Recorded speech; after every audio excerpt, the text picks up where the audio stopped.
মুফতি সাইফুল ইসলাম শান্ত। আপনার পিতার নাম কি? মৃত আব্দুল হক। আচ্ছা, কি হয়েছে বলেন। টোটাল ঘটনাটা আপনি বলেন একটু। প্রথম থেকে গত 18 তারিখ ঢাকার ঘটনাকে কেন্দ্র করে আমাদের মহল্লা থেকে সাতপন্থী অনেকেই যায় ওই হামলার সাথে সম্পৃক্ততা করতে, জোর ও ইস্তেমার নাম করে। কিন্তু ইস্তেমা জোর তো পরে 20 তারিখের পরে ছিল। তো যাওয়ায় যমুনা টেলিভিশন ওদের একটা রিপোর্ট করে। এই রিপোর্টটা সামাজিক যোগাযোগ মাধ্যমে প্রচার হয়। আমিও সেখান থেকে সেই রিপোর্টটা, আর ওই রিপোর্টের মধ্যে যেটা বলা ছিল যে সামাজিক যোগাযোগ মাধ্যমে যেটা ছাড়া হয়েছে যে সন্ত্রাসীদের অনুসরণকারী সাতপন্থী যারা সন্ত্রাসী কর্মকাণ্ডের সাথে জড়িত, তাদের পক্ষ যারা নেয় তারা কি সন্ত্রাসী কিনা জিজ্ঞাসাবোধক এই চিহ্ন দিয়ে এটা আমি শেয়ার করি। কালকে কোথা থেকে শেয়ার করছেন? ফেসবুক থেকে। ফেসবুক কার আইডি থেকে? অনেকেই দিছে যশোরের অনেক হেফাজতে ইসলামের কেন্দ্রীয় কমিটির যারা সদস্য, তারাও যারা ছাড়ছে, সবার এক। যমুনা টেলিভিশন যখন আন্তর্জাতিক একটা টেলিভিশন, তারপরে কি হয়েছে? তার পরিপ্রেক্ষিতে সে আমার আইডিতে শেয়ার হওয়া দেখে সে আমার শ্বশুর বাড়ি, আমি সে কে, নাম কি তার? তার নাম মিজান। কেউ ভণ্ড পীর মিজান বলে, কেউ ফেন্সি মিজান বলে। বাসা কোথায় তার? বাসাও বিবুলাকে। আচ্ছা, তারপরে সে আমার শ্বশুর বাড়ি, যে আমার শ্বশুর শাশুড়ি হুমকি দেয়। আমি সেখানে খাবার খাওয়া অবস্থায় ছিলাম। তারাও শ্বশুর বাড়ি কোথায়? বাবলাতলা ডাক বাংলার পিছনে। আচ্ছা। বিবুলার ডাক বাংলার পিছনে। ঘটনাটা কখন এসেছে? হুমকি দেয় গতকালকে বিকাল 3:45 আনুমানিক এই সময়টাই। তারপরে আমরা এই হত্যার হুমকি দেওয়ায় পরিবারের লোক ইতস্ততা বোধ করে এবং সে কঠোরভাবে প্রাণনাশেরই হুমকি দেয়। তাই আমরা থানায় একটা অভিযোগ করতে আসি। সেই অভিযোগ করার পরে তদন্তের জন্য আমাদের ফাঁড়িতে দেওয়া হয়। এরপরে আমি ফাঁড়িতে যাওয়া হয়, যেহেতু ফাঁড়িতে যাওয়া হয়েছে, অভিযোগটা দেওয়া হয়েছিল। তারপরে সকালবেলায় আমি 12টার নাগাদ আমি ডি বুলাক মসজিদের দিকে যাচ্ছিলাম। আমাদের একটা পরামর্শ ছিল, মুরব্বীরা ডাক দিয়েছিল।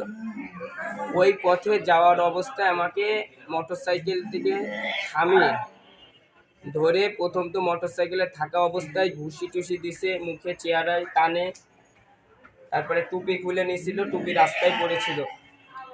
আর দাড়ি ধরে, কান ধরে মারতে ও তো দানবের মতো আমাকে বিবুলাক বাজারের পরে ইসমাইলের চার দোকান, বাচ্চু মিয়ার দোকানের সামনে নিয়ে, ওইখানে আমি দাঁড়াইছিলাম। ওই দাঁড়ানো অবস্থায় সবার সামনে কি বলছিল সে? কিছু কথা বলছে? ওই যে আমার এটা তুই অভিযোগ দিলি কেন থানায় কেন আমি অভিযোগ দিলাম? ও প্রত্যেক সময়, এর আগেও যেই ঘটনা ঘটছে ইস্তেমার মাঠে, ও 7 গ্রুপের লোক। আমরা আমাদের মসজিদে, আপনারা কোন গ্রুপের লোক? আপনারা কোন গ্রুপ? আমরা উলামায়ে কেরামের তত্ত্বাবধান যে জুবাইর সাহেবের নেতৃত্বাধীন দাওয়াত ও তাবলীগের কাজ করি, এতটুকু। আমাদের মসজিদে যে আমাকে দোকানে যাও এর আগে হুমকি দিয়ে আসছে। তারপরে ওই বাচ্চু মিয়ার দোকানের সামনে দাঁড়াই পড়ে লোকজনের সামনে মারছিল প্রচুর। পরে অনেক লোক জড়ো হওয়ার পরে মানুষজন এসে ঠেকাই দেয়।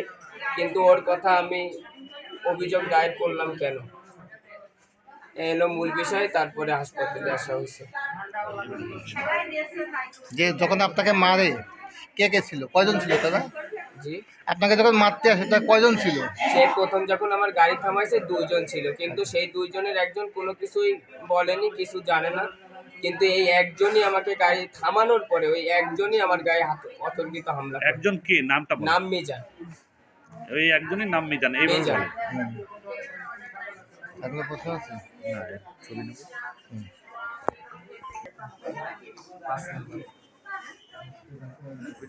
আচ্ছা, এই যে আমাদের কেন্দ্র থেকে যেগুলো দিয়েছে সেইগুলো। আচ্ছা, আপনি না, শুধু ওই মিজানেরটা নেব। মার্কা খ্রিস্টান মার্কা, আর লিবাসটা নেছে আমাদের মুসলমানের।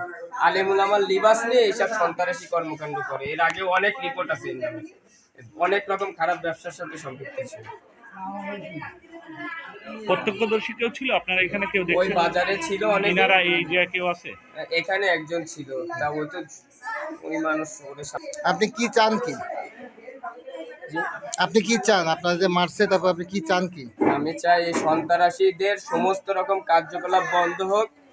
আর এই যে যেইভাবে হুমকি, একেবারে নির্দয়া মানুষ এইভাবে মানুষের পরে আক্রমণ করতে পারে, আমি জীবনেও দেখি না এরকম আক্রমণ করতে পারে মানুষ। এইভাবে মানুষের টাইনে হেঁচড়ায় রাস্তায় পরে ফেলায় যে মারতে পারে, তারা কোনোদিন মানুষ হতে পারে না। শুধু আমাদের লেবাস পোশাক নিয়ে ইসলামের বদনাম করে বেড়াচ্ছে। এদের এদের পরিপূর্ণ শাস্তি চাই। এরা অন্য কোনো ষড়যন্ত্র বা কোনো এজেন্টের এরা ইন্ধনদাতা, সেই ইন্ধনে এরা এই কাজ করছে দেশে। কারা ইন্ধন দিচ্ছে আপনার মনে হয়? আমার মনে হয় ওই সাত গ্রুপের থেকে, যেহেতু সাত গ্রুপ প্রকাশ্যে এ করে, ওইখান থেকে এর ইন্ধনের অনেক যোগসাযোগ আছে। যেহেতু কাজ তো আমার মসজিদের কাজ, আচ্ছা, আমরা আপনি ইমাম মসজিদের, আর ও মসজিদের মুসল্লি, ইমামের থেকে বেশি বোঝে। আপনি কি আমি পুরাপুরি, আমার পরে যে হামলা হয়েছে, আমি পুরাপুরি এর বিচার, আইনানুগ ভাবে এর বিচার চাই। এর পেছনে কেউ আছে নাকি আপনার জানা? আমি তো বললামই,